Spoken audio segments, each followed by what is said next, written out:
The world's on fire. Our river's gone dry. The rich are getting richer. They've left us out here to die. Mass migration. We got no place to hide. Who's against us? Who's on our side? Are they too dumb or are they just in on it? Liars and cheaters, a red-hot grip. Ditch the gaslighting gas bag that speaks in code. He's a faker, a shaker, a pontificating pantload. In this house of mirrors, we've hit the wall before it's too late. Let's go. Come on, y'all. It's border to border and coast to coast. It's real, it's facts, and it ain't no hoax. It's Podcast by George, and it's showtime, folks.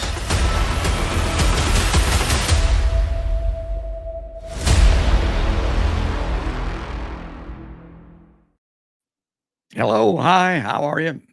Welcome on in to another podcast by George. Well, here we go, folks. It's going to be another great show. We've got a returnee on Podcast by George. Really like this guy. It's Brad Wolf, and he's behind an action that is really intriguing. It's the Merchants of Death War Crimes Tribunal. We're going to be talking about that. I also want to preface the show a little bit with an announcement. I got word just this morning that Claire Daly is coming on Podcast by George. Yeah, Claire Daly. You may have seen or heard her on my show previously. I mean, I'm a huge fan. I love Claire Daly. I'm going to play this clip just to start with, just because it's cool. People are still joining the show here, the broadcast, and I want to bring this up because I love this. This is really what I'm all about, and Brad Wolf, too. This is Claire Daly talking to the Parliament, the EU, and she's from Ireland. Check this out. Onorevole Daly, ha facoltà di replicare. Thanks, colleague.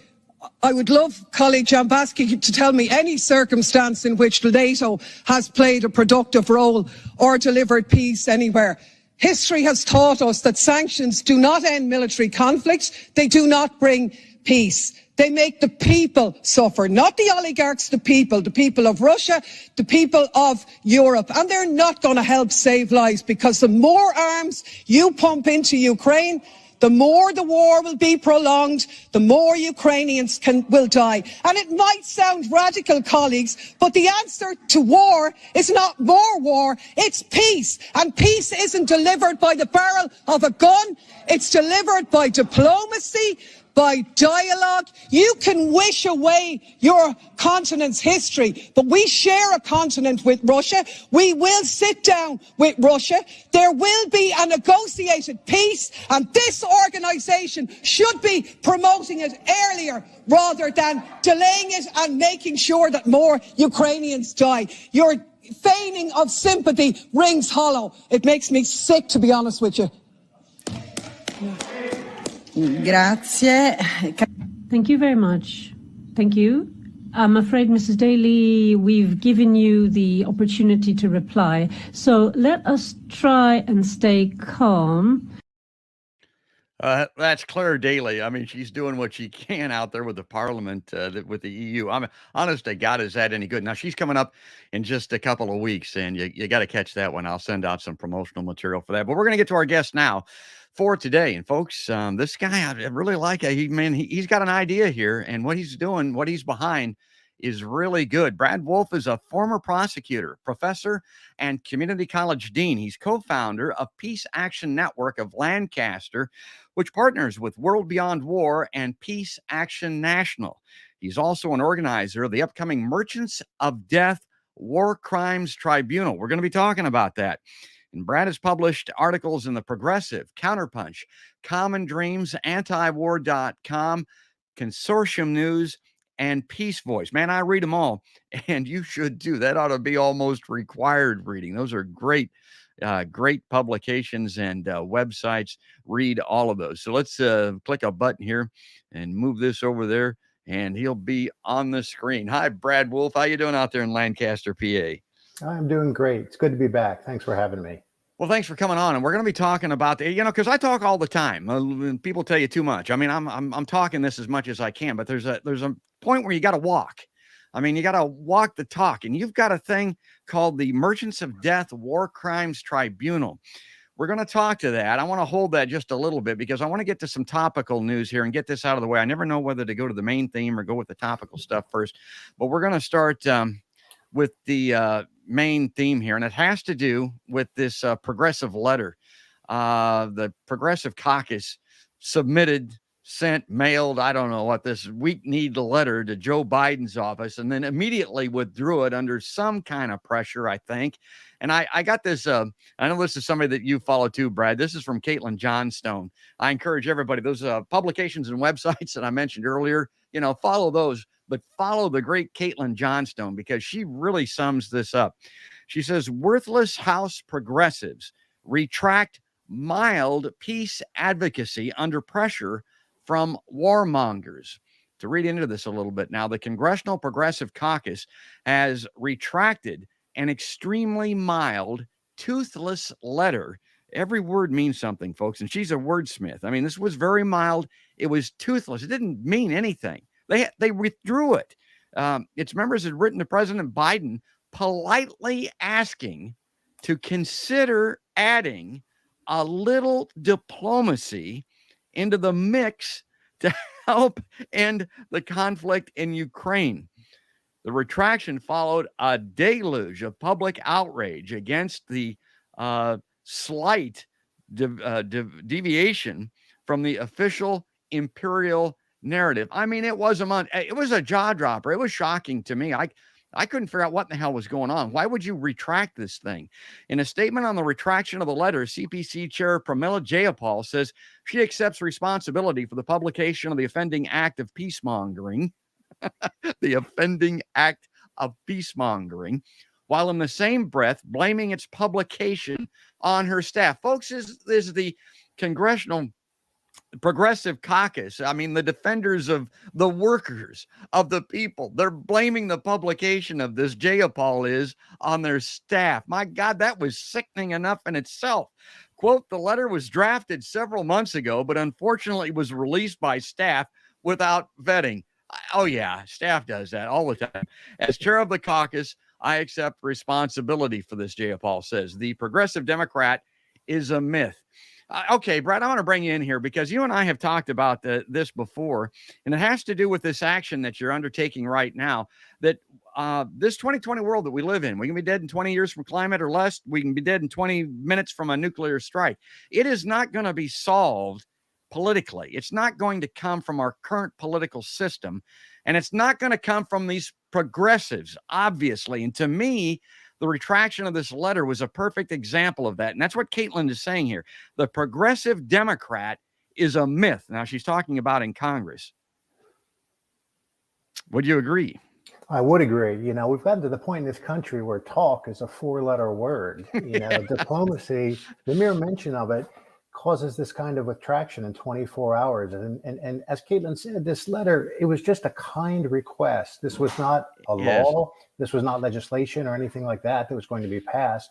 It was a request to the president to say, how about including diplomacy in the mix of all the military aid that's going on with Ukraine? It was out there for 24 hours and had to be taken back because the Democrats were terrified that they were going to be lumped together with the Republicans who had hinted that maybe Ukraine won't get a blank check on military aid after the elections. And so for political purposes, they had to separate and say, oh, we want nothing to do with this kind of letter or this kind of negotiation. And, we have for decades now relied on the military as the arm of diplomacy. If you take a look at the budget of the military, it's roughly $1 trillion a year, 850 billion plus the intelligence agencies and everything else. Take a look at the State Department budget. It's $89 billion a year. Yes. So Joe Biden always says, if you look at your checkbook, I'll tell you what you value. Well, clearly we don't value diplomacy and talk. We value military might. Let me read out of this article because every word in this thing is just great. I thought this was one of the best written things about the current political scenario in America that I've ever seen. Caitlin's from Australia. Sometimes you got to be on the outside looking in. She says the progressive Democrat is a myth, like the good billionaire or the righteous American war. The squad is nothing more than the social media savvy branch of the Democratic establishment. Man, well said. I mean, that is AOC. That sums it up. I look at her and I think she went to Congress thinking that she was going to be the lead Twitter. Her job was to inform people on new social media, on the Twitter, that's really all she was going to do, was be a funnel on Twitter. The United States has two warmongering oligarchic parties.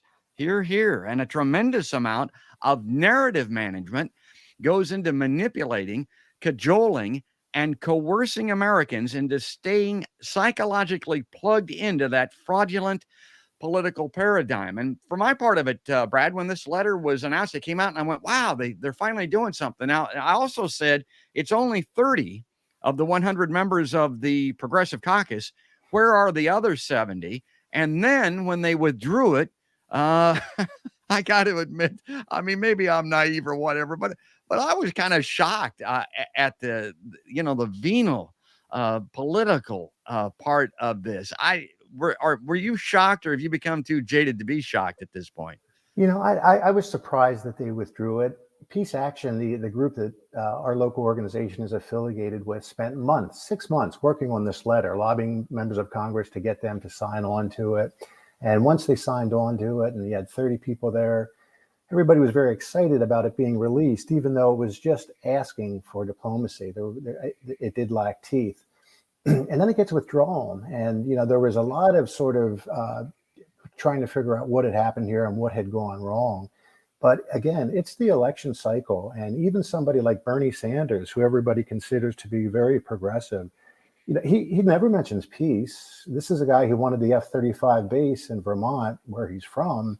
And the F-35 fighter jet, I know you've talked about before, this is highly problematic, expensive fighter jet that should not be forwarded, but it is. And Bernie advocates for it in his home state. So where does one turn in the Democratic Party, or the Republican Party for that matter, if you're for peace? And, peace is not a bad word. Peace is what we all want. Every day, all of us engage in peaceful activities. We have disputes throughout our day over a parking space, over something at work with our spouse. 99.9% of those problems are resolved peacefully. So we're quite capable of doing this, and we can do it on an international scale. We just need to get leaders in place that understand this and will lead us in that direction. Well, I thought it was pressure, maybe from the White House, maybe from these pro-war Democrats, the neoliberal constituency, which has really overwhelmed, swamped the Democratic Party. That really is what, the Democratic Party has become in the United States. Mm-hmm. I just had Stephen W. Schmidt, the professor from Iowa State University, on the podcast, and I was, bitching about how venal this was politically. And he said, the way things are, it may have been a political strategy. I want to play this clip, and I want to get your reaction to it, Brad. My take on that one. There it is. Yeah. My take on that one is that the progressive Democrats actually kind of released that as what they call a trial balloon on purpose. And then they apologized for it because support for Ukraine, to some extent, is still an important issue for Americans, especially the pushback against Putin. And so I think sometimes what you see in politics, what you see is not reality. What you see is mirrors and smoke and people, trying to send out subliminal messages or trial balloons, blowing them up and letting them go up to see what the reaction is. So I don't know, does that excuse this at all in your mind, Brad? Was it a trial balloon? Do you think, were they just testing the waters with this thing, or is it maybe even worse than that? I don't know if that's what happened. It's certainly possible in American politics that it was a trial balloon. I know that the release of the letter and the retraction of the letter ended up garnering more media coverage than if the letter had just gone out and not been retracted. So a lot of people paid attention to it because it got retracted. Had it just gone out there and been left alone with 30 people signing it, we probably wouldn't be talking about it to this degree. So maybe there's some benefit there, and that it did raise the issue of diplomacy in Ukraine. But to think that the Democratic Party is organized and smart enough to engage in that kind of tactic, I think is a stretch. It's hard for them to get together and do that kind of thing. I think it's more likely that with the elections looming and the polls turning increasingly against the Democrats, they wanted to back away from any kind of negotiation and distance themselves from the Republicans, who had come out, as I said before, and said, well, maybe we don't give a blank check to Ukraine. So Vladimir Putin was interviewed, I think, on Monday, and he was talking about just how difficult it is to negotiate with Americans because of the 4-year election cycle. And of course, now it's a 2-year election cycle because of the midterms, but it's very difficult to set anything down when every 4 years you've got something coming up that's going to pull you from the left, from the right, and you're subject to those kind of political winds. All right. Like I said, I reaffirmed with me again that our solution is not going to come politically. If that's the Congressional Progressive Caucus, and that's the way they perform when it comes to the greatest evil, according to the great Chris Hedges, war. Well, as I mentioned at the onset of the show, now Brad Wolf is he's a former prosecutor, folks, and he's a professor, and he's got an idea here that let's do something. That's what I say. Okay. Let me bring this up on screen. The Emergence of Death War Crimes Tribunal. I'll read a little bit of this and then we'll talk about it. The Emergence of Death War Crimes Tribunal will hold accountable through testimony of witnesses, U.S. weapons manufacturers who knowingly, and that's underlined for a reason, folks, produce and sell products which attack and kill not only combatants, but non-combatants as well. And how often do we talk about that on my show? Most of these people killed in these wars, and most notably in most recent history, my God, in Iraq, as many as 1 million maybe, they're innocent civilians, men, women, the children, the little bitty babies. That's who dies. All right, so these manufacturers may have committed crimes against humanity, as well as violated U.S. federal criminal laws. The tribunal will hear the evidence and render a verdict. Okay, so let's bring Brad back in here. That verbiage, that's not just hyperbole. That's in there for a reason. This is real. This is serious, Brad. It is. This is going to be a public, non-governmental investigative body. We're going to spend the next year gathering evidence, video recorded testimonies of victims of war, military analysts, legal experts who are going to get down this path and shine a light on the corporations. There have been previous tribunals like the Bertrand Russell Tribunal of '66 and the 2005 Iraq Tribunal. They were focused on governments, the United States government primarily. We're going to shine a light on weapons corporations because the corporate capture of America is something we need to really talk about. And these weapon manufacturers, through their lobbying, have bought our congressmen, bought people in the Defense Department, get them to not only purchase weapon systems, but are directing our foreign policy. So this is a very serious issue that we want to shine a light on. And next week, November 10th, we are going to be going down to Washington, D.C., and we are going to be delivering subpoenas to 4 of these weapons manufacturers who are representative of the U.S. war industry. And the 4 are Boeing, Lockheed Martin, Raytheon, and General Atomics. Now, these subpoenas, they lack legal authority because this is not a real tribunal in a courtroom. We are trying these folks in the court of public opinion. And so what we're doing is getting people like Noam Chomsky, Medea Benjamin, Richard Falk, all of these, Ann Wright, Marjorie Cohen, Bill Quigley, all of these people to sit on the tribunal and work with us to listen to the evidence as presented and then render a verdict. And as you mentioned, the crimes we allege that they may have committed are international crimes, war crimes and crimes against humanity, but also federal crimes, which are theft and bribery.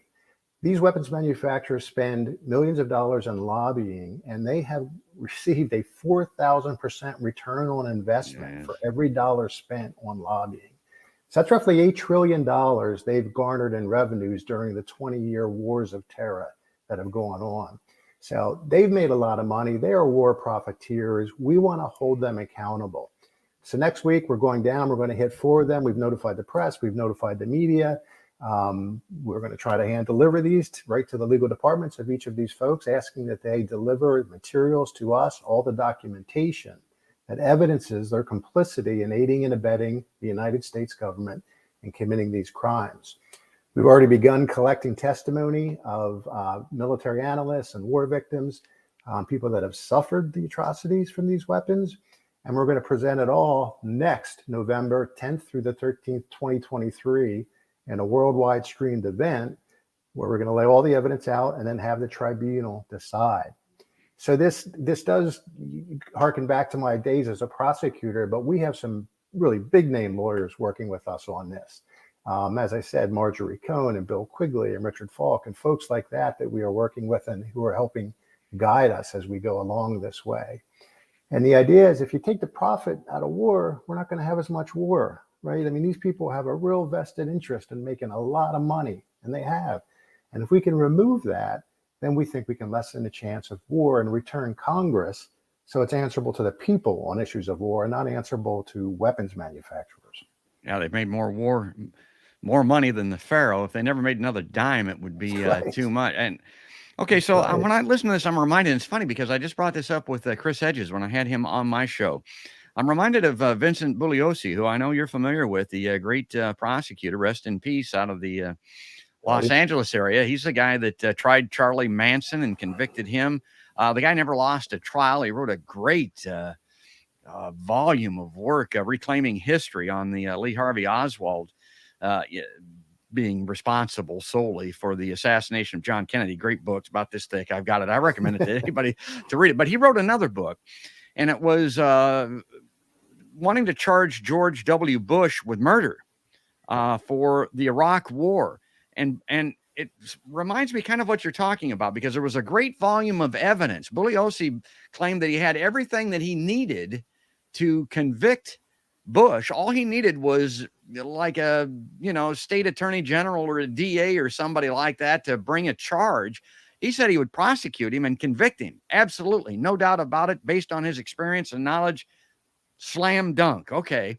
So you've got after a year, you've got all of this. Like you say, you don't have, quite the mechanism that you need, but you will have a lot of evidence.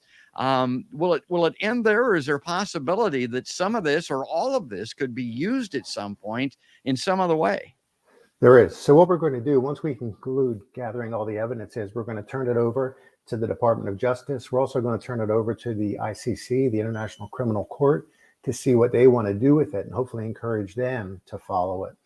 We also want to integrate it into college curriculums over the next year. So we're working with a number of colleges and universities right now to get professors to integrate this process, this tribunal, into their curriculum during the course of this year. And so that next year, when students are watching, they're very well versed in the mechanisms of international law. They can look at the evidence, and then they can go out and try to make a difference, because it's very important we bring young people in and try to get them into the peace movement, because we are lacking in that area. So hopefully this will become an educational method, a public advertisement for people to recognize that weapons manufacturers are draining our national wealth, so we don't have money for healthcare and education and safely policing our streets and everything else that we all want. And then also we can turn it over to legal authorities, both national and international, and they can do with it what they think is most appropriate. I would point out that, with the ICC, the International Criminal Court, America is not a member of that. We didn't join that. And you had mentioned George W. Bush. And the reason we didn't join that is because we know that we're probably going to be charged with war crimes in some of our activities. And George W. Bush certainly would be charged. You've probably heard about Pat Leahy's latest book that just came out, where longtime senator from Vermont, and he was talking about the 2003 invasion, and of course he ended up voting against it, but he was told at the time by what he believes were intelligence agents that surreptitiously sort of came up to him when he was jogging in Washington and said, you need to go and look at the other evidence that are in the congressional archives regarding what we've found about weapons of mass destruction. And this is material that most congressmen didn't have the time to go do. And as he went and did it, he found that everything that Dick Cheney and George W. Bush were saying about weapons of mass destruction was false. It was an out and out lie. But of course, he couldn't go public with this because it was classified material. Yeah. So, yeah, war crimes for George W., absolutely. Well, thank God for WikiLeaks, because some of that material came to light because of what they had done. I want to bring this up on screen here. A couple of things here I wanted that really struck me. It says to reach the largest possible audience and to maximize international participation, testimonies of the witnesses for the tribunal will be video recorded throughout the upcoming year, and investigative teams identify witnesses and elicit their testimony. This will include testimonies from the victims of war, military and weapons analysts, lawyers, journalists, and moral philosophers and theologians. Really like this angle because everybody now has got a Twitter feed, obviously, but everybody's doing a podcast or a video show. Well, this is an opportunity, folks, to put to good use the corporation's volunteers to testify or to appear on video. Everyone, while you're knocked, I mean,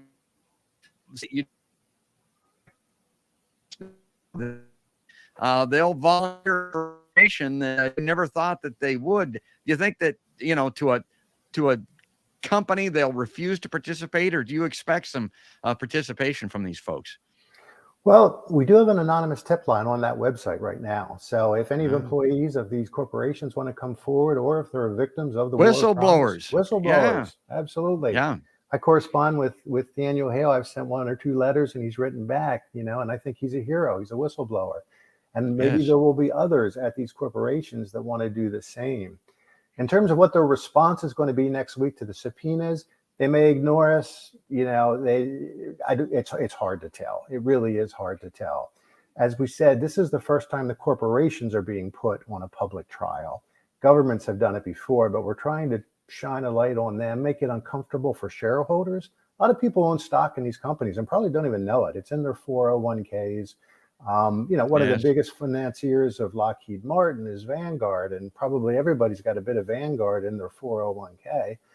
So we want to shine a light on all of that and let folks know you're funding these kinds of atrocities, and the victims that have suffered these attacks. We're looking at the videos now, and there's a group out of London called Reprieve that deals with extrajudicial killings, and they have a lot of this material. And when you watch these videos, these are just innocent men, women, and children, villagers, that are suffering horrible attacks. The drone attacks are following this pattern of behavior in order to determine who gets hit and who does not. They're not necessarily identifying them by name, but rather following a pattern of behavior and targeting them that way. So these are really horrible incidents with people suffering terribly, not making us safer. They're whipping up anti-Americanism around the world for generations. Yes. I mean, how would you feel, if you're innocently hit by a drone missile or something, your family's wiped out? Yeah. And if your country's blown up like Afghanistan, and you're forced to live in a cave in the countryside, and your great grandfather sits down and tells you about the atrocities committed to the Americans, guess what that's going to do? We're talking about enemy. I bring that up all the time. Generational. That's true. I mean, we are perceived as not a force for good, but a force for evil in the world, unfortunately. And this is my country. This is your country. We want this to be good. Yes. These bombs are dropped in our name with our dollars, and we want to correct it. And we have the ability. So let's get with it. Let me bring this back up on screen here, because I want to make sure that I'm not overlooking. And I apologize. I'm in the Wi-Fi maybe causing a little bit of problem.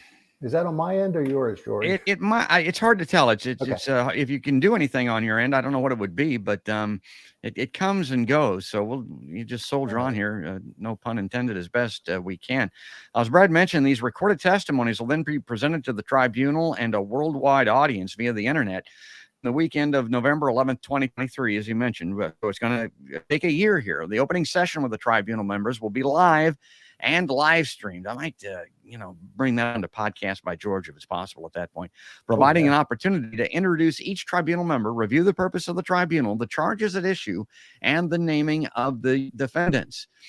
Teams of college and university students, led by the professors and lawyers, will conduct many of the aforementioned video interviews around the world. We will ask corporate directors of weapons manufacturers to sit record a view. The delivery of these testimonies will be assembled over the course of the next year. The video testimonials will then be reviewed by the lawyers and analysts to select those that are most pertinent. So, that ends that slide. That's pretty much what I had on that. I want to get your take on some other things that are going on, but I'm really looking forward to this. Anything that I haven't asked about that you'd like to underscore here, or tell people how they can get involved, or again, let's talk about that whistleblower, and I think that's bright promise.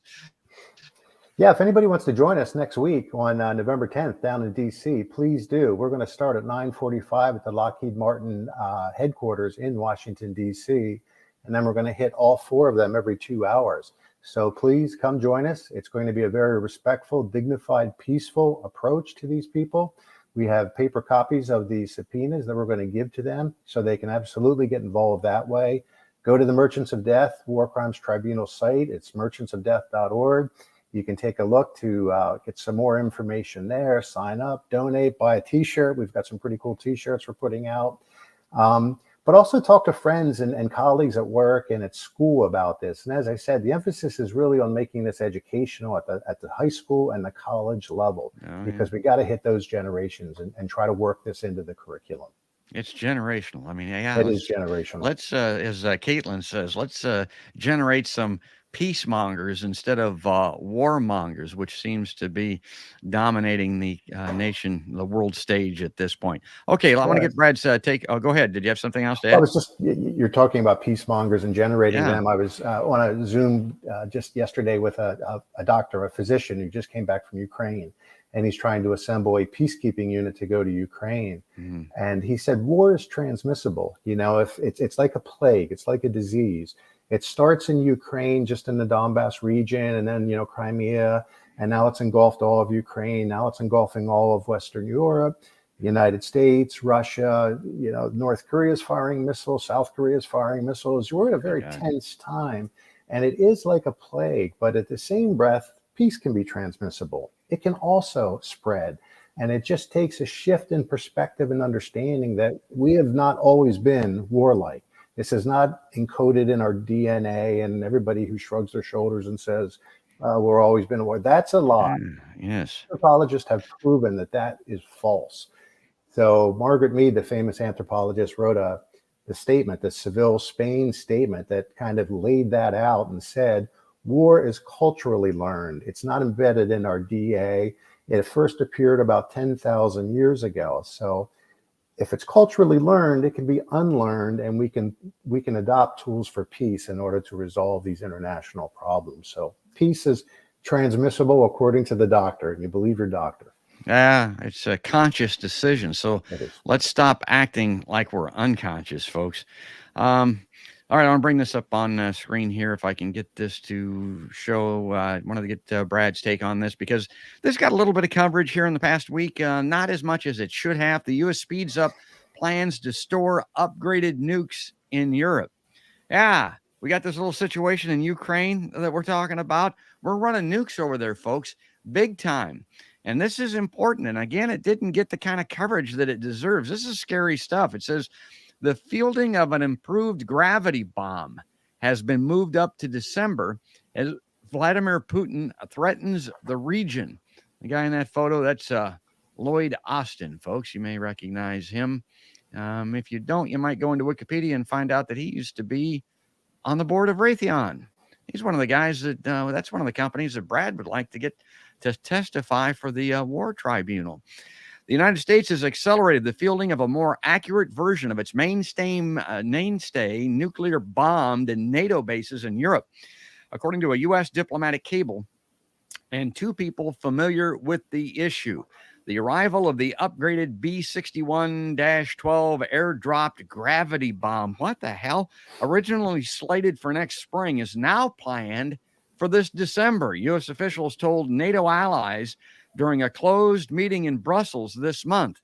The cable reveals, well, okay, what's the rush here? What are we running that thing? The arrival date came as a surprise to some longtime observers who fear it could further stoke an already dangerous situation in Europe. Yeah, folks, because if Politico knows about this and Podcast by George knows about this, and thank God for it being revealed and seeing the light of day, or nobody would know this. But you know who else knows about it? Yeah, the Vlad. He knows all about it. The announcement at the meeting in Brussels came days before NATO kicked off its annual nuclear exercise known as Steadfast Noon. I think Brad and I talked about that last time he was on. They were just getting ready to do this. God, we're playing nuclear war games with this situation going on in Ukraine. Unbelievable. The 2-week exercise ends Sunday and includes some 70 aircraft.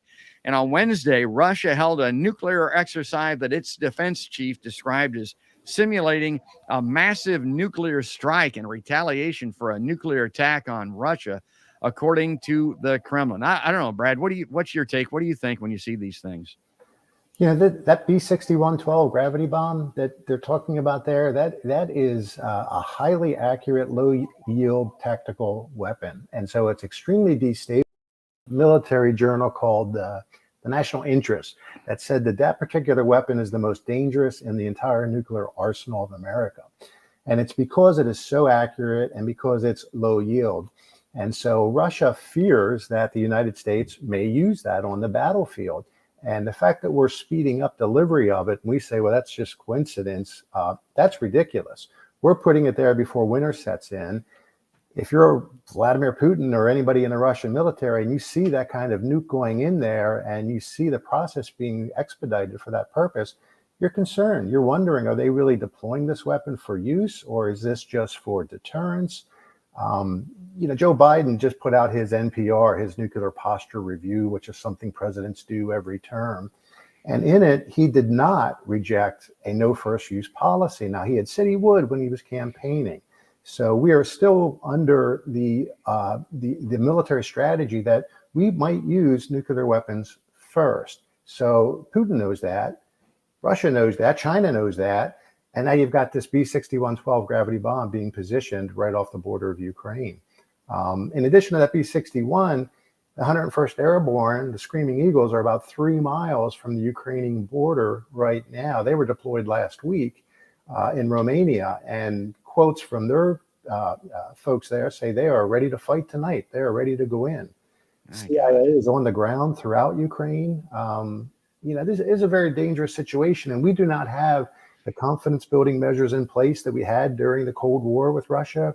There's not those connections, back channel dialogue going on.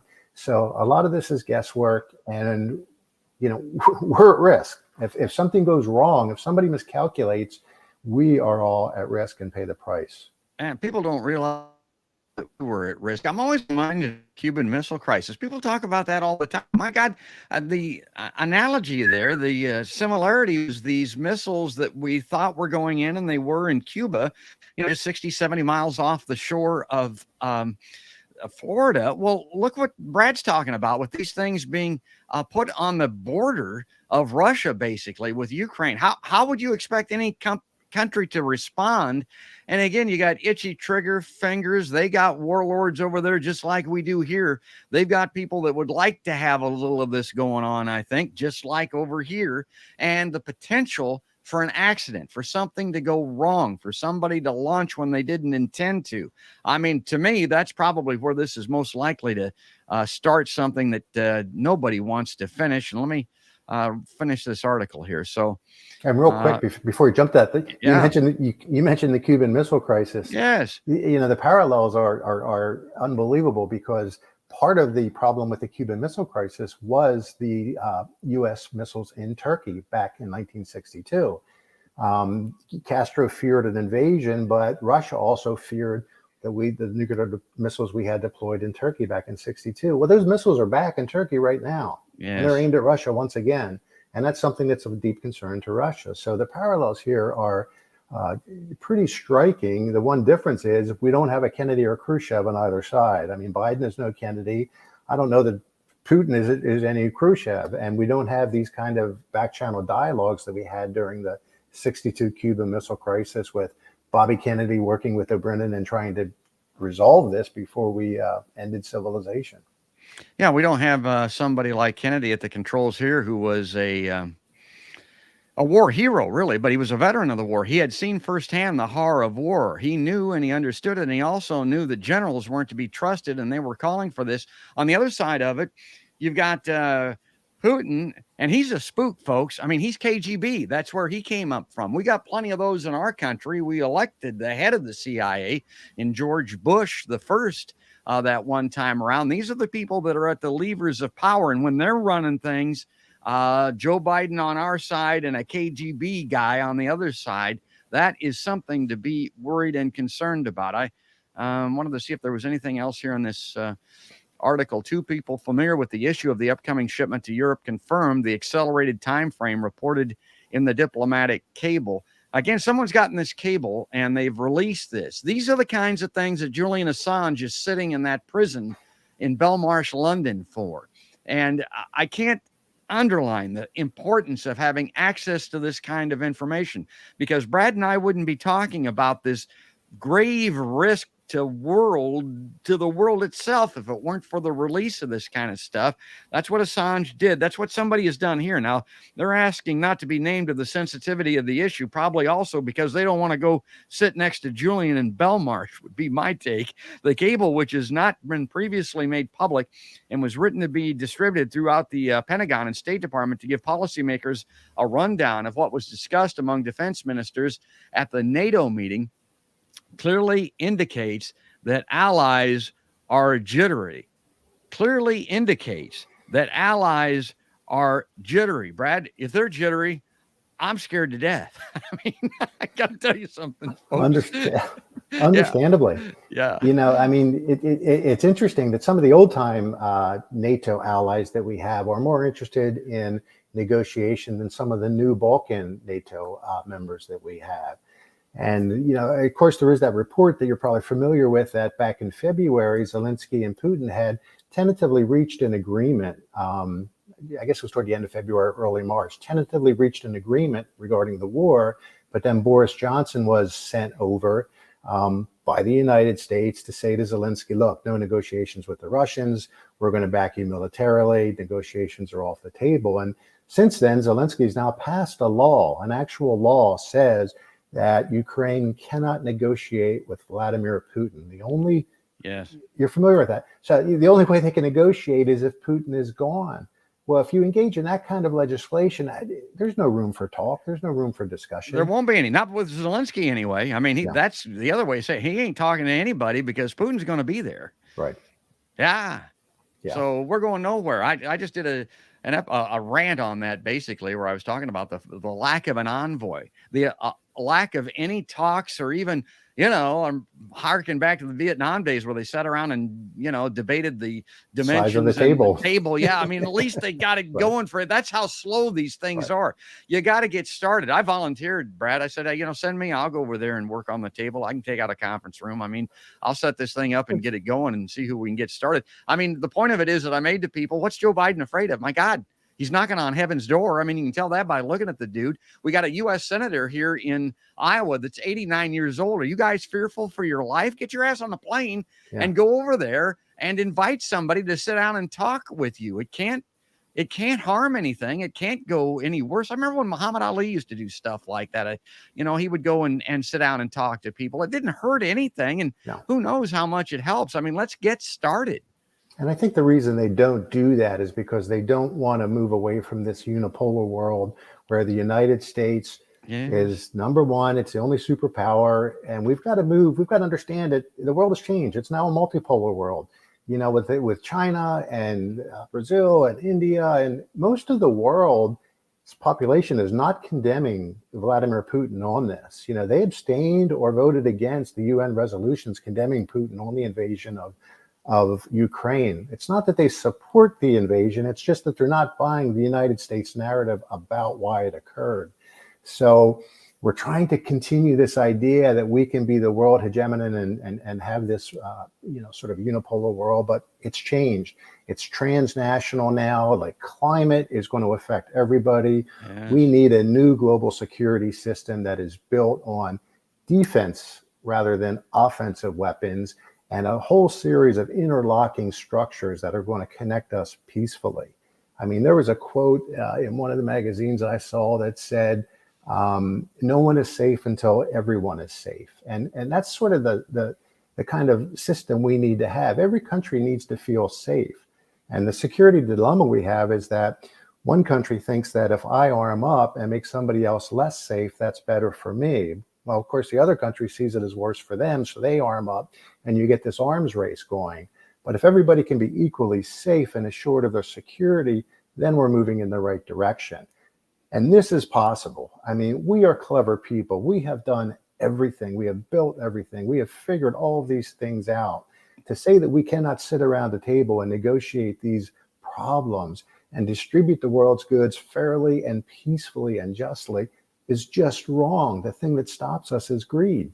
It truly is. I mean, it's profit. You take the profit out of war, you're not going to have war. People are always fighting over resources. Let's just sit down and try to approach this in a fair and just manner. Yeah, are they too dumb or are they in on it? Well, I've come to the conclusion that mostly they're in on it. And that's the great thing about this war crimes tribunal. Those people know what they're doing. That's what they're trying to prove here. And let's They bring do. them to account. Let's see the light of day on this and stay tuned, folks, as they collect this data, this information, these interviews and stuff for the next year or so. Well, I got a couple of things I want to spin through here very quickly before we lose Brad. We're running out of time on the live line.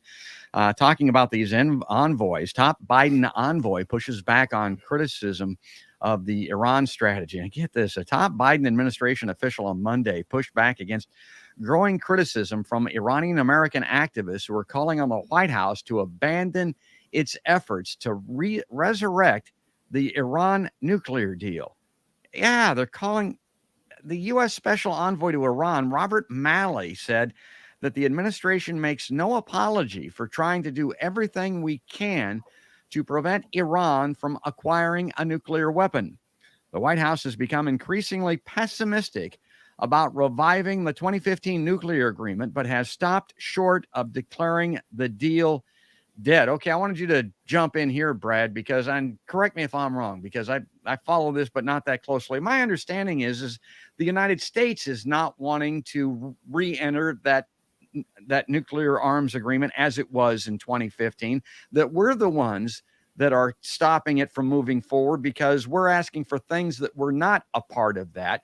Iran would go back to that. And then talk a little bit about what a lot of people call this Libyan solution. The fact that why Iran is so intent on this nuclear program is because of the experience in other nations, most notably Libya, where you don't want to give up on that, because if you do, you're defenseless. And what could happen to Iran is what happened to Libya. At least that's what some people believe is going on here. Yeah, I think that's true. We are asking for additional things. And again, this comes down to politics. Biden is being subjected to withering criticism about entering back into this agreement because the right and Trump pushed so hard saying it was a bad deal. I don't think it was a bad deal. I don't think getting Iran to agree to not build a nuclear weapon was a bad idea or a bad deal. I think John Kerry did a good job at trying to negotiate the best agreement he could. To now, after we have withdrawn from the agreement and up the ante and say, we want to come back into it, but you have to do these extra things is a bit difficult given the very strained relationship between our two countries. But it goes back to this idea that the U.S. thinks it can have its way just by saying so in force of its military. And if you're Iran, you are seriously doubting the trustworthiness of the United States in any kind of agreement. They entered into this, we withdrew from it. So entering into a new one is going to be difficult. And the Libyan analogy is a good one. Everybody knows that nuclear weapons are the poor man's weapon. That's why North Korea has it, and that's why these other countries have it. Conventional forces are tremendously expensive to have. Nuclear weapons are relatively cheap, and they do provide deterrence. But they come at the risk of annihilating most of civilization if it escalates. So it's a difficult situation. The conflict inherent in the Biden administration is, while they say what the article that you just put up, the nuclear posture review that they just put out says that there's no evidence that they can find that Iran is actually in pursuit of building a bomb. So they're not making progress towards building a bomb, according to the nuclear posture review, but they don't want to get back into this agreement unless Iran's going to agree to these additional conditions. So we've got to move away from this. Our military strategy is full spectrum dominance. This is what guides our purchasing of weapons. This is what guides how many bases we have across the globe. And full spectrum dominance means America needs to be ready to fight any war against anyone at any time on multiple fronts. And so if you're looking out at the world with that view, basically everybody is your enemy. And there's no limit to how much you need in the way to fight a world that you perceive as your enemy. Now, if Iran is your enemy and you need to fight in the Persian Gulf while at the same time you're fighting Russia and at the same time you're fighting China, there's nothing left for the American people. There truly is not. And we're left alone in the world. Plus, the Middle East and Iran and places like that, they're referred to as a powder keg for a reason, folks. I mean, if it goes sideways in Iran, it goes sideways all over the Middle East. I mean, it explodes. This is something that is extremely critical, very important, very frightening again. And I feel like Yogi Berra when you tell me that they're not finding any evidence of nuclear weapon construction in Iran. Remember Iraq? Remember the weapons of mass destruction? Remember what resulted when we were lied into that thing? Oh, my God. Think of what could happen in Iran. Well, we're running out of time here. I want to bring up another piece of an article here. And we talk a lot about the media on the podcast. I want you to talk about this a little bit, Brad, because you'd written in Common Dreams. And folks, go to Common Dreams, subscribe to that, follow Brad's writings there. It's a great site. You write that on Sunday, October 9th, the New York Times published an article entitled "An American in Ukraine Finds the War He's Been Searching For." It could just as easily be entitled "The Media Finds the War It's Been Searching For." It is, sadly, a story of the corrupting influence war and profits have on everything, including the press, the very institution which is to keep a constant check on our government, particularly in affairs of war. And I can't stop thinking about WikiLeaks and Julian Assange. And I mean, that's what they were trying to do. We need watchdogs, not lapdogs. And we sure as hell don't need cheerleaders. And this was in the New York Times. Talk about this thing a little bit, Brad. That article in particular really surprised me. I was reading that, and I've come to accept that the New York Times is probably not going to report on the nuances of war, particularly in Ukraine. They've got a narrative. It sells. It works for them, so they go with it. This article, though, really stood out because it lacked any kind of objectivity. And this is the New York Times, the official paper of record. And the gentleman who wrote it is a Pulitzer Prize winner. And I was really shocked at how subjective he made the article. So he glamorized this individual, this gentleman. He's over in Ukraine fighting now. He's retired from American military forces. He has his own startup company there, a military company that he calls the Mozart Company, in opposition to the Russian Wagner Company. And all of the language and the descriptions of this gentleman and the roles that the journalists put him in glamorized and romanticized his role, and used words like the moral clarity of this war as opposed to Vietnam or Afghanistan and things like that. Well, in the fog of war, we know there's no more moral clarity. There's not in any war, not in Ukraine, and not anywhere. And I was really shocked that the New York Times would run a piece that was so subjective. I've come to accept that they're going to follow much of the Pentagon propaganda and narrative on this. In Ukraine, they do not let anybody go to the front lines. Journalists can't go to the front lines to report. Right. That's why we're not seeing any footage of actual battles. So, they're in Kyiv. They sit there. They rely on reports from Ukrainian generals and military personnel as to what happened. They're then taken out. The journalists are taken out to sites, and you see all this horrible devastation and destruction. And they say, okay, well, this is what occurred here. But there's very little footage, and so very little truly independent reporting going on there. And this article, I thought, was indicative of what we're hearing from mainstream media, whether it's the Times or, CBS, NBC, CNN. They're all like this very black and white bankable war issue, as if this is the good war. This is what we've been waiting for. This is what we can all rally around as patriots.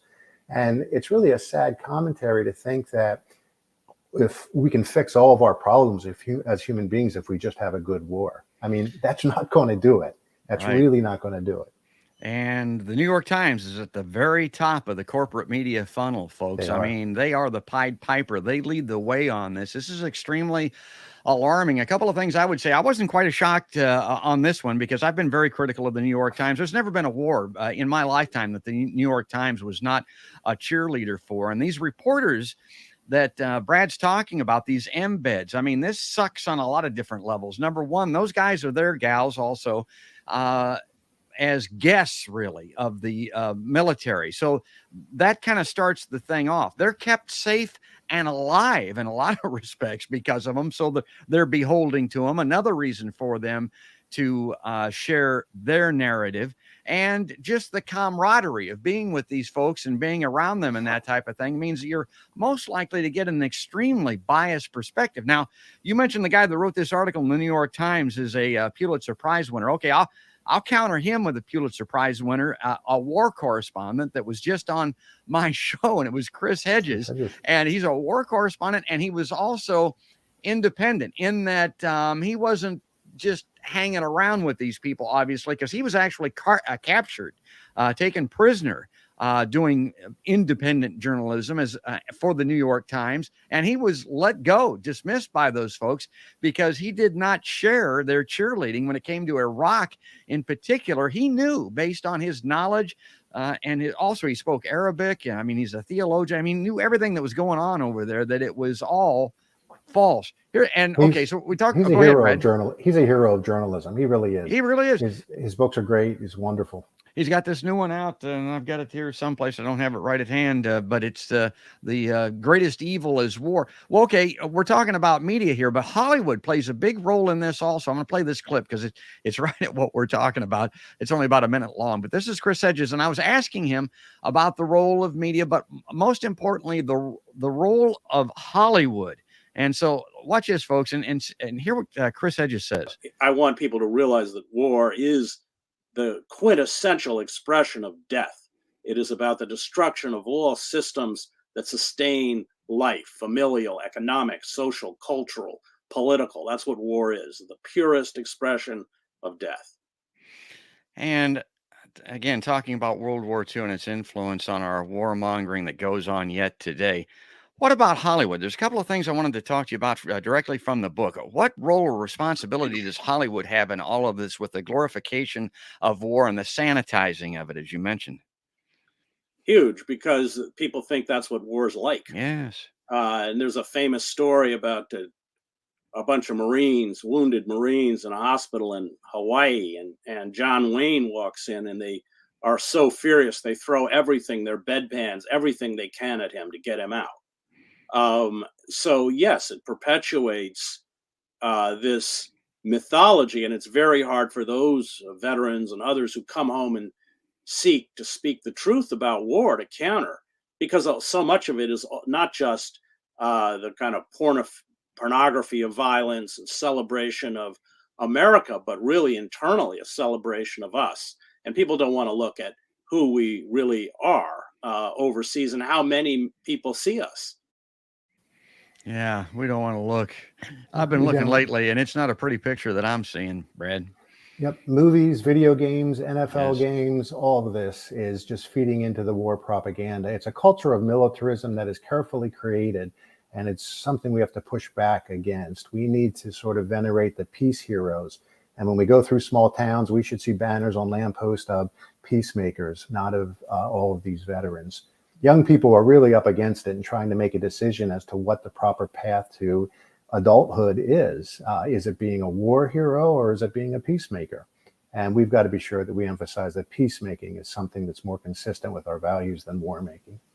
Peace-mongering, as Caitlin Johnstone says. Well, peace-mongering. I'm going to leave with this here, because it is out there if you want to seek it out, folks. Now, this Friday on Netflix, there's going to be a streaming event, a movie. This is entitled out of the USA Today, Why Remake a 92-Year-Old Oscar-Winning Movie? All Quiet on the Western Front director explains. Remaking an Oscar-winning movie is a dicey proposition. Why mess with success?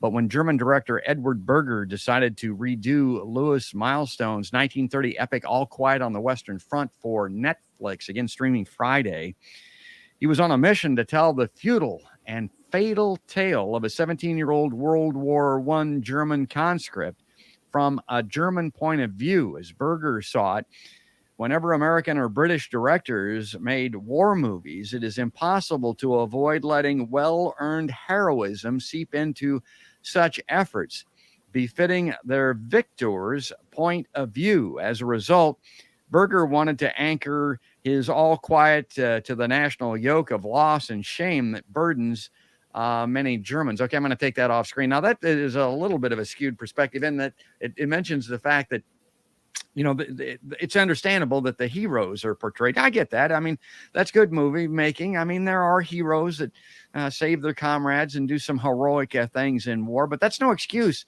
for not showing the other side. You're going to do a movie on war. Let's show it, folks. And I think that's what this thing on Netflix is going to be. And of course, that's what Saving Private Ryan, the first 15 minutes or so of that movie was all about. I mean, people need to pull back the veil. They need to open their eyes. We need to understand what we're dealing with here. And again, get that book by Chris Hedges.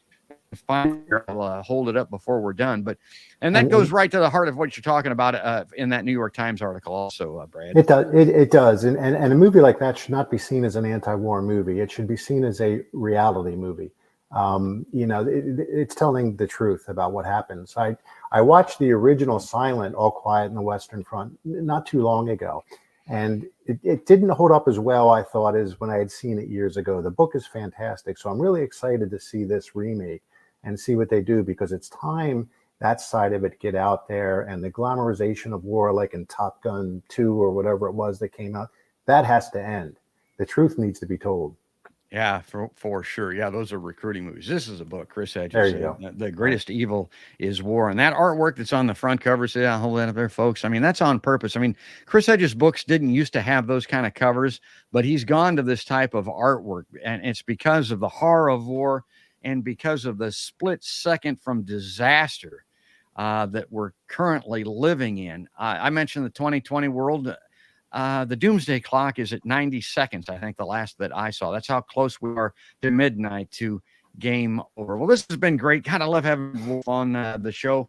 I'm going to keep track, and we'll get him back on here to kind of update us on the world beyond war, the Peace Action National, the upcoming Merchants of Death War Crimes Tribunal, his writings, and Progressive, Counterpunch, Common Dreams, all those places. We're going to keep following Brad Wolf and his group's work. Brad, thanks again for coming on this podcast by George.